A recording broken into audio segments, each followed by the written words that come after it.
مامۆسای بیرم بیرەڵەکەرم با قوربانت مامۆستا لە کەرکووک هەمووی دەبێ بیرەڵکەنە ینی ماڵەکان دەبێ بیریان هەبێت مەجاری وشتی وای نییە وە بزانم هەولێری شەر وایە بەشێکی وایە بەڵێ ئەنجا کە قسێکی زۆر هەیە لەسەر بیرەڵکەنن ئەڵێن بشتە ناو بیری قوولەوە تەلاقت ئەکەوێ ئەڵێن ڕستەکە حرامە چونکە خەتەرە ئەو دوشتم بۆ ڕوونەوە کە ئەگەر بە جددی وایە وازی لێ دێنە هەموو تەرکێکەم و نایکەم هەیە لە ژنەکەی بێزارە بزانێ ئەو حکمە شەرعیە گرێتەوە خۆی هەڵداتە ناو بیرەکەوە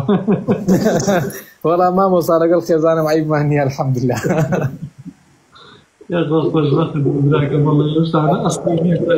حەزەکەی بڕۆ بیرێکی 10,000 مەتریە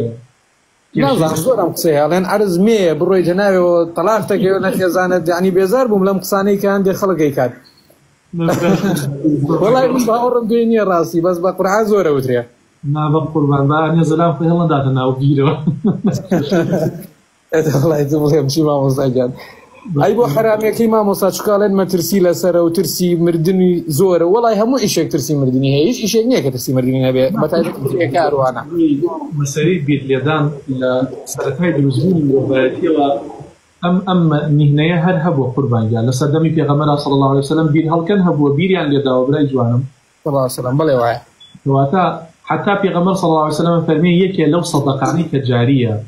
هەمیشە خێرەکەی بۆ مردوو ئەگات بیر لێدانە بەس عەفوکە مامۆستا من بیری ئەوم کردووە بەڵام ئیشەکەمان زۆر بێ هەرە زۆری بۆ زێرا بە نەک بۆ ئاو لە کەرکووک